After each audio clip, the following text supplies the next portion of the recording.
আমি আর বেশি কিছু না বলে এটুকু বলবো যে বাংলাদেশ আজকে এগিয়ে যাচ্ছে, আর সেই ক্ষেত্রে আমাদের নতুন নতুন উদ্যোক্তা সৃষ্টি করতে হবে। সেখানে আমার যুব সমাজ, তরুণ সমাজকে আমি এটাই বলবো, কোনো মতে একটা পাশ করি চাকরির পিছনে ছুটে না বেরিয়ে নিজে উদ্যোক্তা হয়ে নিজেই চাকরি দেবার যোগ্যতা অর্জন করতে হবে। এই ক্ষেত্রে আমরা যেমন স্টার্টআপ প্রোগ্রাম, এই স্টার্টআপ প্রোগ্রাম এখানেও কিন্তু আমরা বিশেষ সুবিধা দিচ্ছি, আলাদা বাজেট থাকছে। এখন বিভিন্ন ক্ষেত্র থেকে আমরা যে সুবিধাগুলি দিচ্ছি ছেলে মেয়েদেরকে, সেটা তাদেরকে গ্রহণ করতে হবে। আর বিশেষ করে আমাদের নারীদের আরও উদ্যোক্তা হতে হবে। কর্মক্ষেত্রে নারীদের যে অবদান সব কিছু আবার হিসাবে নেওয়া হয় না। গৃহস্থালী যারা করে তার পাশাপাশি তারা কিছু উৎপাদনমুখী কাজও করে, সেটাও হিসাবে নিতে হবে।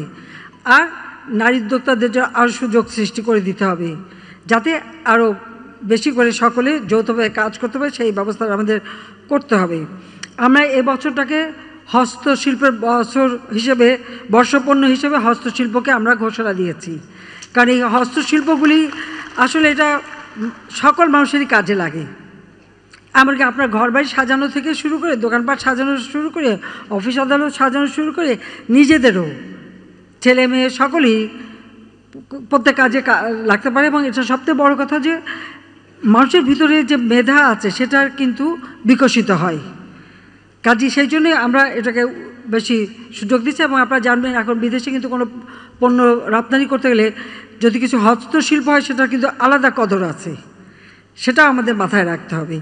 কাজে আমাদের শুধু রপ্তানি বহুমুখীকরণ করতে হবে, পাশাপাশি আবার দেশের ভিতরে অভ্যন্তরীণ বাজার যাতে সৃষ্টি হয় তার জন্য দারিদ্র্য বিমোচন করে মানুষের ক্রয় ক্ষমতা বাড়ানো, সেদিকে বিশেষ দৃষ্টি রেখেই আমাদের অর্থনৈতিক নীতিমালা আমরা বাস্তবায়ন করে যাচ্ছি।